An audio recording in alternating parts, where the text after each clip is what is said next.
What is up, peeps? Hey, everybody. Welcome to the Live, Laugh, Lopez podcast, where we discuss all things life, marriage, ministry, parenthood, and so much more, all while sharing real life experiences and lots of laughs along the way.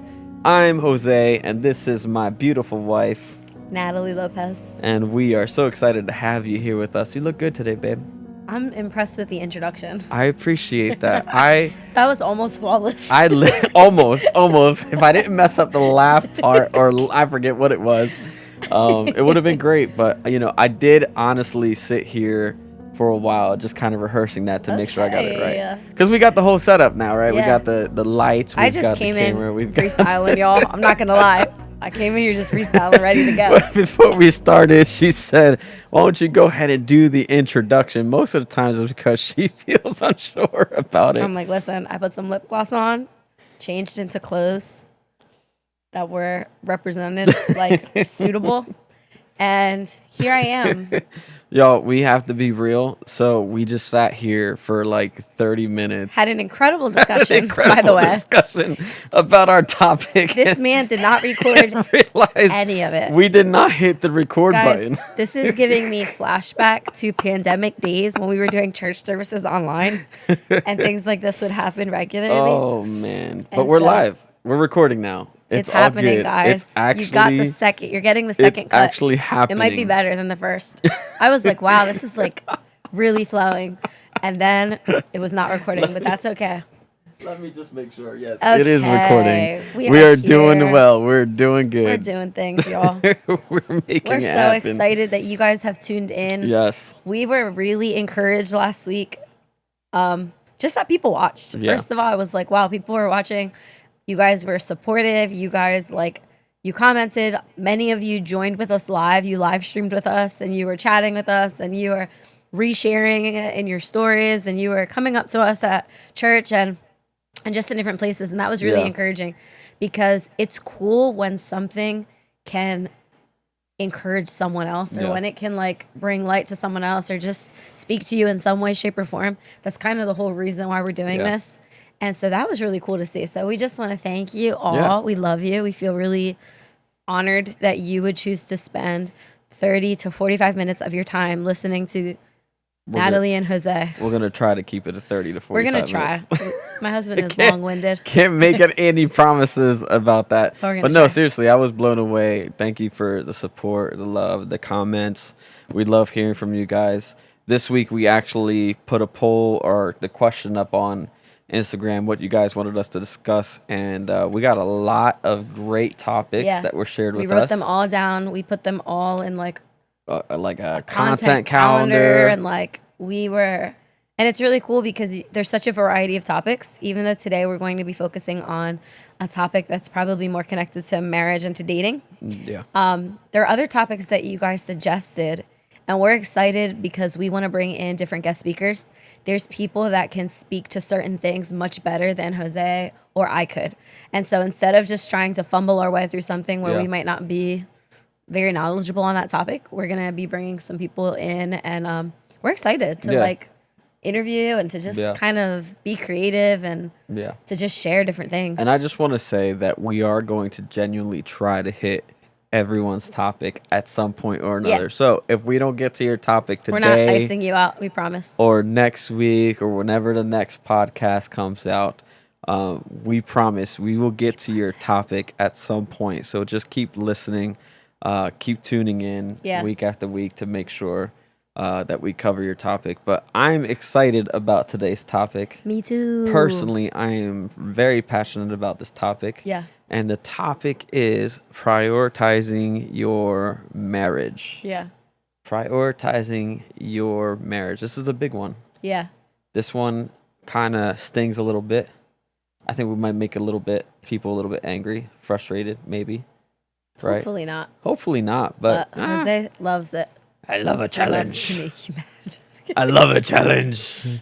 No, I think this is an important topic to talk about, because I think that it really does affect relationships and marriages, whether they're new marriages or new relationships just starting out, or they're marriages that have been of people who've been together for a long time. You know, I think we could all learn to really know what it means to prioritize marriage, what it looks like to prioritize marriage, and why prioritizing marriage is so important. Yeah. You know, I think there are so many reasons why people struggle to prioritize their marriage. It could be because they're prioritizing work over their marriage or relationship. It could be because they're prioritizing hobbies over their marriage or relationships, prioritizing family, your kids. Kids become idols sometimes, and you know, but I think one of the biggest struggles with prioritizing marriage is honestly just yourself. Yeah.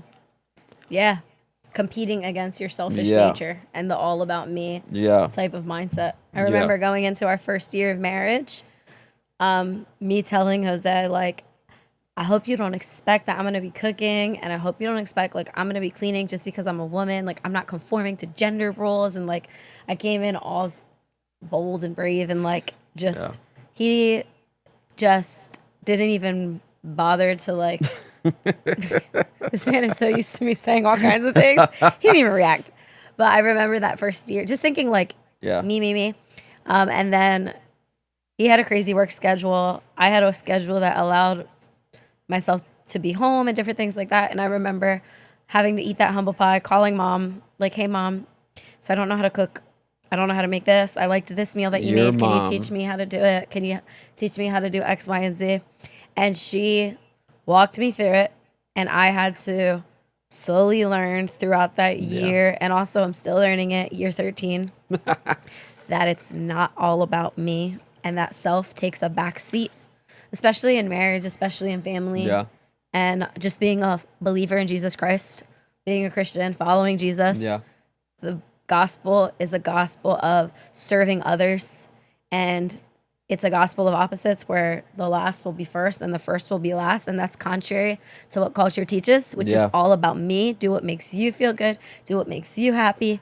And in marriage, it's a death to self constantly serving each other because you love each other. Not because it's a burden, but because of genuine love. Yeah. And so I think we had to learn early on that we needed to make sure that our marriage was a priority. Yeah. Yeah. I think, like, what you said is, like, so key because culture teaches us that we should focus on ourselves. Yeah. That we should focus on making ourselves happy. And finding what pleases us and take care of me first before I can take up other people. Where marriage forces you to think outside of yourself. Yeah. Constantly. Marriage forces you to put yourself in second place constantly. Christianity, the Bible, teaches us, encourages us, compels us to put others first before ourselves. Yeah. And that's something that we genuinely it grates against everything society tells us and everything that culture tells us. Yeah. Which is do you, focus on you. If something doesn't make you happy, push it to the side. If your marriage doesn't make you happy, move on to the next thing. Yeah. And it's just not about us. I can't tell you how many times I've had the conversation of, like, you know, with guys specifically who are just like, but yeah, like, she does this, she doesn't do this, she doesn't help me with this, she doesn't make me feel this way, and I'm just like, bro, like, what makes you think this is all about you? Yeah. You know, like, prioritizing your marriage and prioritizing your spouse literally pushes you outside of yourself. But that goes hand in hand. So, like, I don't think you can prioritize your marriage or your spouse if you don't prioritize God in your life first. The order is, like, God. Yeah. Right? Yeah. Number one. And then your spouse, your family, you know. But I think that if you don't know how to do that first, you're going to struggle in other areas. Yeah. Because for us, that's the key. That's the secret sauce. It's Jesus, guys. It's Jesus. It's all. I wish I had, like, sauce. If I could, I would put that, like, horn sound that's like, burr, burr, burr, burr. It's Jesus, guys. It's Jesus. You know what I mean? I'll never forget, like, I had a conversation with a mentor that I had years ago that I was getting together with, and he was mentoring me, and we were talking about, like, our relationship right before we got married. and he was telling me, like, Jose, it was like a couple weeks before we got married. He said, I want you to go read Ephesians chapter 5, where it talks about husbands loving, or wives honoring their husbands and respecting their husbands, because the husband is the head of the home or whatever. And then right after that, it talks about husbands loving their wives as Christ loved the church. Yeah. And a lot of husbands love to quote the first part of that, which is, well, my wife should honor me. Yeah. My wife should respect me. They also, like, don't, they either misquote, misuse, or completely negate, manipulate things for the second part, which is Jesus, love your wife as Jesus loved the church. Which is a challenge. How did Jesus love the church? He gave his life for the church. He died for the church. He served the church literally to death, you know? And so it's for us. And I think that goes both ways. The whole point is not that this is just how husbands should love their wives. Yeah. This is how we should mutually love one another. Each other. Is that we know the priority of, I'm going to love God first and have that relationship with God first, where I'm living to obey him and to glorify him. But right after that, in line with that, glorifying him means we're going to love our spouses the way we're supposed to love them. We're going to serve our spouses. Yeah. We're going to humble ourselves and put our spouses first and care for our spouses. And so I think Jesus portrayed that for us, and it's the best picture of that, of having our priorities in order, where it's like, hey, priorities in life are, we honor God, we obey God, we glorify God in everything that we do. Let everything we do for the glory of God. And that includes the way that we prioritize our marriage. Yeah. That includes prioritizing, hey, loving my wife, loving my husband, honoring my wife, honoring my husband the way that Christ would do it. Yeah. You know? And I think for us it was important early on in our marriage because we wanted to make sure that we were going to have a healthy, long-lasting marriage, honestly. Yeah. And so we have seen in the past where people prioritize like career, they prioritize their own ambitions, they prioritize maybe their own dreams, which there's room for that. We cheer each other on. Like, we never hold each other back from different dreams that we have. But I think that as we were getting ready to gear up for a family, like we wanted to have a family, one of the things that was really important to us was just making sure that we maintained a relationship that was healthy, that was thriving, and that we were putting each other first in every area. Yeah, for me that was extremely important because I didn't grow up in a home seeing what a healthy marriage looked like. We had family was very broken, I think, and not I think, I know. And I didn't see what that was like exemplified. So, now more than ever, people laugh at me when I say this, but for me, my marriage is my dream come true. Like, you are my dream come true, babe. How's that feel? How's it feel? I feel like if we have music, like a slow song, it's like something. I will cross the ocean. Oh wow, that's a throwback. But no, seriously, our marriage is my dream come true, and for me, I never want anything to get in the way of that. Like, ever. I don't want anything to get in the way of my marriage because it's my dream come true. But also, marriage is the only relationship in the Bible where it literally says that two people become one. Yeah. So literally, it is the most important relationship, biblically speaking. And so I never wanted anything at all to get in the way of that, whether it's our work, our careers, our hobbies, even our children. And for us, I would say that would be the biggest hurdle for us in prioritizing our marriage. Yeah, not a hurdle, but like something that we have to work at and that we work at to make sure that we still make time for each other. Yeah. Before we got to the point of having children, we were 3 years in. We were living our best married lives. We were traveling. We were doing all the things. We were hanging out. We were like just doing the most. Let's talk about that. What did our marriage look like pre-children? It was really fun. It's still really fun. But it was just get up and go. Like, yeah, we're going to stay here. We're going to go there. We wanted. We hosted like giant parties, volleyball parties. Games until like we played 4 or 5 o'clock literally in the morning. all night long. I actually think we continued that into when the boys were born. Yeah. Because I remember people being amazed that they could sleep through all the chaos and the noise. I don't even know how we did that. It was crazy times. When I think about that now, I'm like, but how? But I think that when we actually had our boys, it was a year of complete and total chaos. Mm-hmm. Having twins, we were involved in ministry at the time. We were traveling to Delaware. Our church was an hour away, and we were pretty involved in our church, helping with worship, helping with youth at times, going to prayer service. So we were in Delaware maybe 2 to 3 times a week. All while working. Traveling with our kids while working full-time jobs. Full-time jobs with schedules that were like demanding. Crazy, demanding. You were a teacher, so you had a pretty set schedule Monday through Friday. But I didn't have a set schedule. Yeah. My schedule changed every week. He worked holidays, he worked weekends, he worked nights, he worked all kinds of crazy hours. Yeah.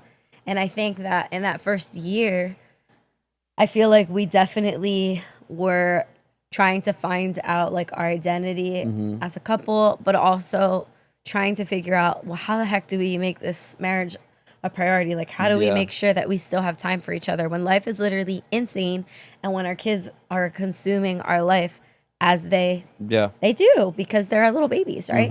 Yeah, so, they're humans that you have to care for. Yeah. And something that we saw that we were really concerned about is that we saw that a lot of times when people have kids, they make that the number one priority. Like, everything else fades away.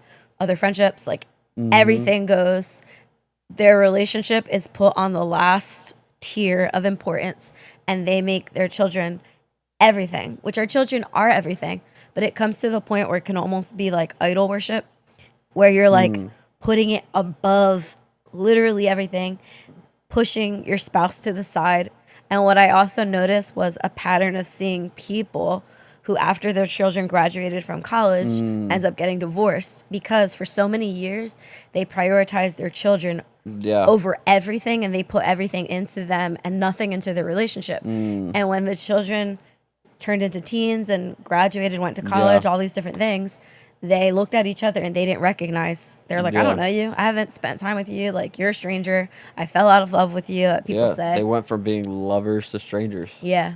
That sounds like a TV show. That sounds like a Lifetime movie. ABC. Lovers to strangers. Yeah. But it was something that I feared. Like, I was like, this is something I don't want to happen to us, because I love you and I would like to have a long-lasting marriage, and I would like to create a legacy that is beyond us and for our children. But in order to do that, my children need to see that I am prioritizing our relationship, and I have to make sure that I don't allow things to get in the way of still nurturing that relationship, because it's important. Yeah. You know? And we're not saying that children aren't important. No, because at the end of the day, marriage is till death do us part. Yeah. Right? Your children, practically speaking, they grow old, they go to school, they go to college, they get careers, they get married and start their own families. Right? Your spouse will be with you, should be with you. Yeah. For the rest of your life. And hopefully your kids will be with you. Your kids will be with you, but again, they will have their own families that then they will be with. You know what I mean? And so at the end of the day, marriage is the one relationship where it's literally till death do us part. Yeah. Right? And so I don't want to go through my life, through my marriage, and like, you know, after 30 years, 40 years, 50 years, look across the table and go, who is this person? Yeah. I don't know this person. I don't know what makes her tick. Yeah. I don't know what she likes. I don't know what makes her happy, what pleases her. I don't, you know, like, I never want that to happen to us. And so for us, we've been really intentional, or tried to be very intentional about what it looks like to not take the path that leads to that. Yeah. You know, and for some of you, it might not be kids. Like, you might not even have kids or whatever the case may be. But for us, And especially having twins and having like a really rough year that first year and just being new parents and navigating that. There were certain things that we realized we had to be really intentional in our marriage if we wanted to preserve intimacy and to continue to grow our relationship. Yeah. And for us, it was some of the things that helped us. These are just practical things. What are some tips, my love, that helped us prioritize our marriage? And this is our story. So, like, what worked for us might not work for you, and that's okay. Yeah. But just sharing, like, what actually did help. Yeah. One of the things we had to do was we had to make sure we put our kids down at a decent time every night. For us, that was 7:30 to 8 o'clock. You heard that right, people. A 7:30 bedtime. To 8 o'clock. To 8 when they o'clock. Were at that age. 7:30 to 8 o'clock when they were at that age. From the moment that they were, like, born, practically. Yeah. We really established the rhythm and got them into a full schedule by the time they were, like... closer to a year. Yeah. But we were really stuck to a schedule. But I remember when they were like babies, infants, we would literally turn everything off at a certain time. Even if they weren't asleep, we would literally turn the lights out just to get them prepared and thinking like, hey, this is lights out time. You know what I mean? And I'll never forget the one time your mom stayed at the house and she was like helping us. My mom was supposed First of all, your mom would show up, literally, and we would run to the bedroom and, like, lock the door behind us. Honestly, when anyone showed up, disappear. If you showed up to the house to see us or the children, we would say, hi, how long are you here for? We love you. Here's the children.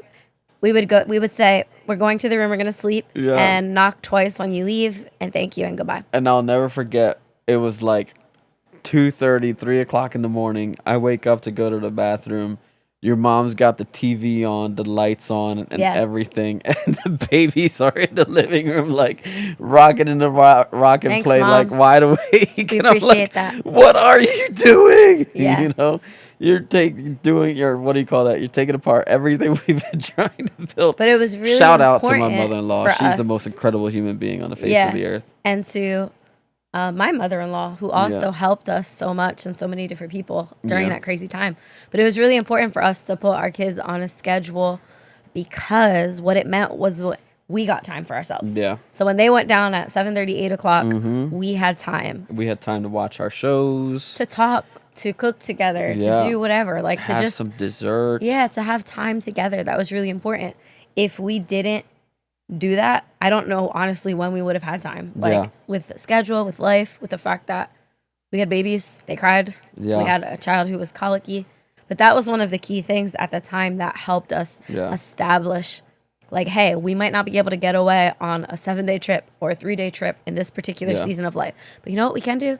We can put our kids down at 8 o'clock and we can make sure that they are happy, safe, healthy, and then we can create space for each other.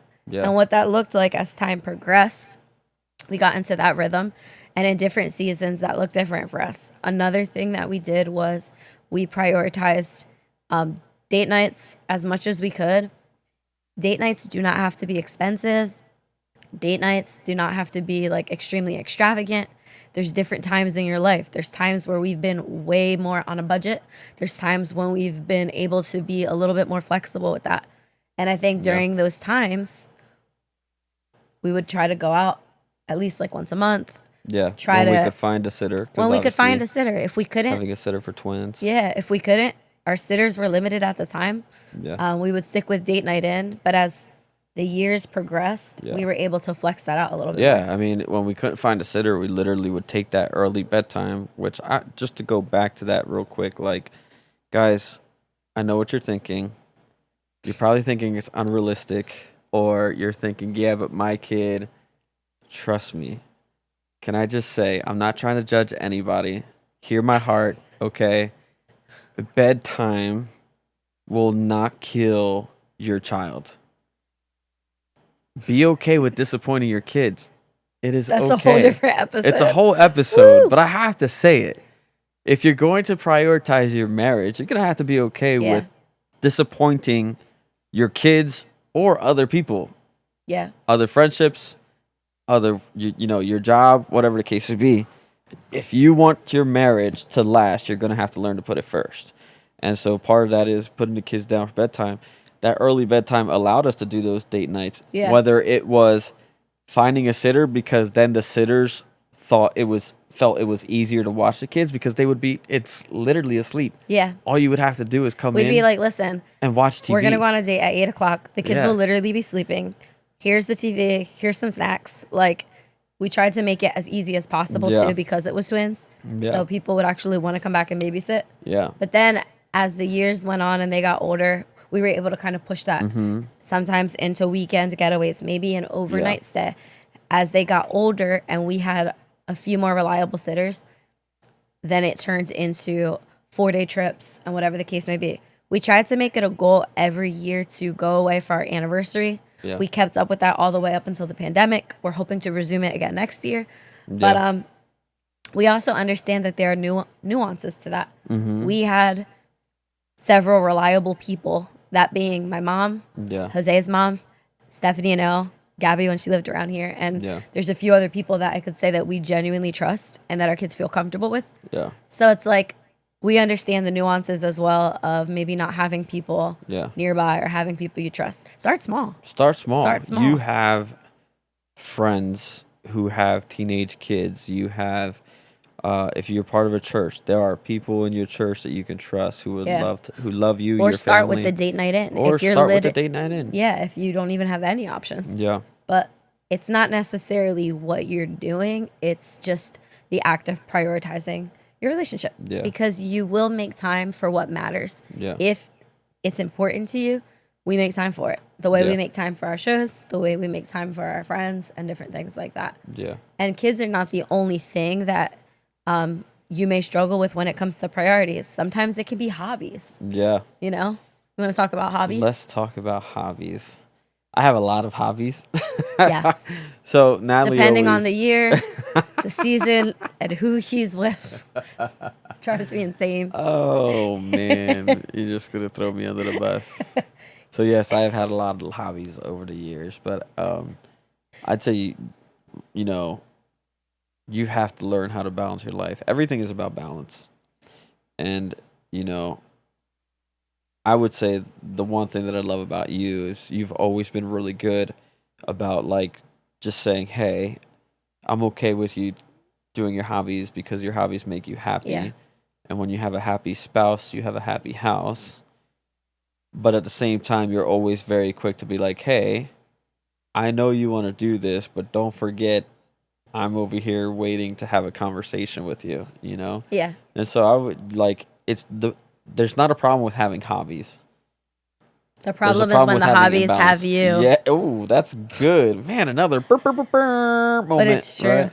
But there's not a problem with having hobbies. The problem is letting the hobbies have you. And so when they're creating major conflict in your marriage because you would rather spend way more time on your hobby than you would with your spouse for whatever that reason that might be. You know, I would honestly say we didn't have this in our notes, but I'm going to throw it in there anyways. One of the things that we try to do too is we try to get ahead of our schedules. Yeah. A practical tip for prioritizing your marriage: get ahead of your schedules. Look ahead at your calendar. I've had conversations with people about like even with arguments, right? Like, how do you get ahead of arguments? You get ahead of your communication and you start communicating about things. Yeah. Communicate about your schedule, and then it won't be a problem when it comes up later.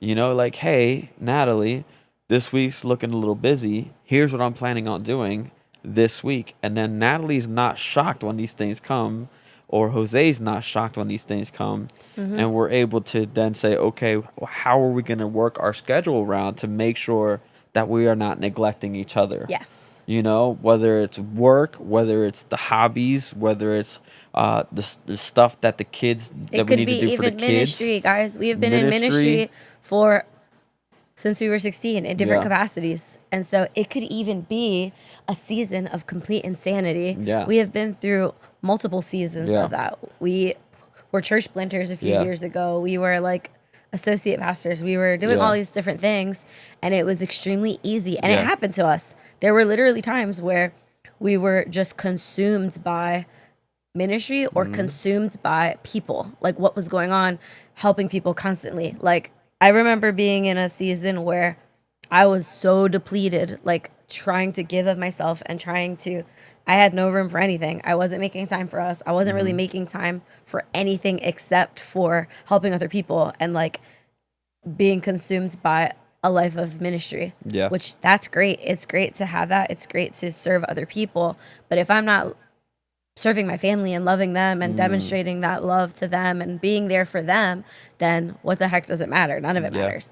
So I think that's something that we had to learn. And honestly, we continue to revisit on a regular basis. Like we have conversations because we both have busy calendars and we both like to do things with each other and we like to do things with other people and we have hobbies and we don't have the same hobbies. Yeah. What Jose likes to do, I do not like to do. I don't want to be cycling for 100 miles over bridges and booty chokers. I wanted to cycle with me for 100 miles and booty chokers. It's not happening. And he doesn't want to be living in his robe watching Gilmore Girls and The Summer I Turned Pretty, until midnight every other night. So it's like we also had to be able to like have those conversations to make sure that it's something where we're giving each other the space to flourish and to pursue passions and this is not a call to be like glue. And maybe you are like glue and that's great. But I think it's also a call to make sure that you're prioritizing your marriage. Having meaningful conversations about what your needs are, what your wants are, what your schedules look like. I know for us specifically, Fridays is our Sabbath. And as staff, I'm on staff at a church, as a worship pastor, and Fridays are our days. And our pastor is really good about like, hey, it's your Sabbath. It's your Sabbath. Unplug. Don't answer any text messages. Don't answer any emails. And for us specifically, that's a day that you and I have decided, we're not compromising that day. Yeah. Like we say no to everything and everyone on that day. Or we'll check in. If it's something that's life-giving, like there might be friends that we hang out with on a Friday. Yeah. And we'll check in with each other to be like, hey, but for the most part, we're like, no, this is our day. Yeah. This is our day to go out. This is our day to be with our boys. This is our day to whatever. And we make sure that that's a priority. Yeah. You know what I mean? And so I would even say put that on your calendar. Like literally put it on the calendar. We have it on the calendar. This is our day. This is if you want to, and Natalie will say, hey, Friday night, that's our night. If you want to go cycling, you've got like a short window in the morning. Go do your thing. I don't care if you go for 30, 60 miles, but when you come back, you are all mine. And I'm like, yeah, girl, I'm all yours. Yeah. Yeah. Because it's just like life can get so busy. Yeah. And it can even be, let's talk about work. Like how work can be something that we might prioritize over our relationship. We're in a season. Yeah. This past year, we both started new jobs at the same time, pretty much. We started new jobs. We were doing new schedules. It was a year of new things all around. Yeah. And I think we had to regularly meet even more so and really make sure that we did plan that time, because there was like a space in time where there was so much going on that we really had to fight for that time, whether it was like, hey, we're going to talk for an hour on the couch. We're going to, I know you're tired, but I need to talk to you for an hour before you go to sleep. I know you want to play video games, but like I really need your time right now. Yeah. And for me, I'm a talker. Like I'm somebody that wants to talk about my day, my feelings, all of the things, typically at night, usually when he's ready to go to bed. But it's important for me to be able to process those things and just to talk through them. And something else that's key that I don't think we really touched on is, for me, the reason why it's so important to prioritize my relationship with my husband is because this is the relationship that my sons are seeing. And this is likely the relationship that they are going to maybe model their future relationships on. Like the relationships that we see, think about our parents' marriages and our parents in general. Like there's a lot that we learn from them and a lot that we bring into our relationships, a lot that we might mirror. And a lot of what our children are learning at this young age about relationships and about marriage and about how to treat your spouse is through each other. Yeah. So if they see me putting him last, like, he's not important, whatever the case may be, that's something that they learn. Yeah. And for me, with my kids, it's like, I want to create a legacy for them Yeah. that is filled with hope, that is Yeah. filled with like a great example Yeah. of a godly marriage. Yeah. And so that means that they need to see us prioritizing our relationship and prioritizing them and Yeah. the right things so You that they have a healthy view of what it is to have a healthy marriage, which Yeah. is really important. You don't know how many people I've talked to throughout the years of like as a pastor, but also just like even when I was a manager of Walgreens, of how many people like would share that they didn't believe in marriage, or like marriage just seemed like misery to them because of like what they saw and experienced in their home Yeah. with their parents and in their family. And I would say the same for me. Like I did not see this growing up, and I don't want that for my children. I always wanted my kids to experience everything differently than I ever experienced them. And that includes our marriage. That Yeah. includes the way that they see me loving you. That includes the way they see you loving me. And so I want them to look at our marriage and years from now go, yeah, my parents did the best they possibly ever could to show us what a healthy relationship and marriage look like, so that they can believe in a marriage. Yep. You know what I mean? So that they could believe in what, the sanctity of marriage kind of thing, And so, but yeah. And I think like our biggest encouragement for you, if you're watching, is to kind of evaluate if you're single, then this is something that you can tuck away or maybe just think about like for the future. Okay, this is something that I want to make sure happens in my marriage. If you are married or in a relationship and maybe there are areas that can be adjusted or there's areas that you're reflecting on and you're kind of like, all right, this is something that we need to talk about or that we need to work on. My hope is that we can give you some practical tips, or there's like a takeaway where you might just be able to leave here and say, okay, I'm not really prioritizing this the way that I should. Yeah. What can I do to start? If you can take one small step in the right direction today, that's honestly our hope, that you would be able to walk away and say, you know what I can do? I can work on that routine if we have kids. Or you know what I can do? I can make sure that I'm turning off my phone at 8 o'clock at night, so I'm not getting all the work notifications. And so I'm not getting, the text messages. And we have something different today where you're competing with technology. Yeah. Some of you might even be neglecting your spouse for your phone, honestly, for social media. Yeah. Well, you might be with your spouse, but not with your spouse because you're distracted, Yeah. And we want to be able to give our best selves, So I think that's my hope, is that you can have like a little bit of a takeaway and ask yourself, is there something that is above my relationship or something that's getting in the way or hindering something that's it? getting in the way of my relationship? If there's something that's causing me to get my priorities all mixed up, Yep. I need to focus on that area. Yeah. And because like if it's work, listen, you can make all the money in the world, but if your marriage ends up in ruin, what's the point? Yeah. If it's your children, you can love your children. Nobody's telling you not to love your children. No, we're obsessed with our kids, in case you we are absolutely noticed. obsessed with our boys. If you know us, you know we're obsessed We with our boys. literally gave them a yes day today. Yeah. Where we said yes to everything they wanted in preparation for their birthday. Like, we love our children. That'll be much. another podcast for another day. But it's because we love them. You love your children, but what we're saying is love your spouse more. Love your spouse differently. Yeah. And teach your children what it's like to love the right way. You know what I mean? There's nothing wrong with hobbies, but if you're giving yourself your attention, your focus, like, I know there's a lot of women out there who struggle with their husbands playing video games all night long. I love playing video games, right? But it's not about you playing your video games. It's about whether or not your spouse is feeling neglected or rejected for a machine or some temporary fix or excitement.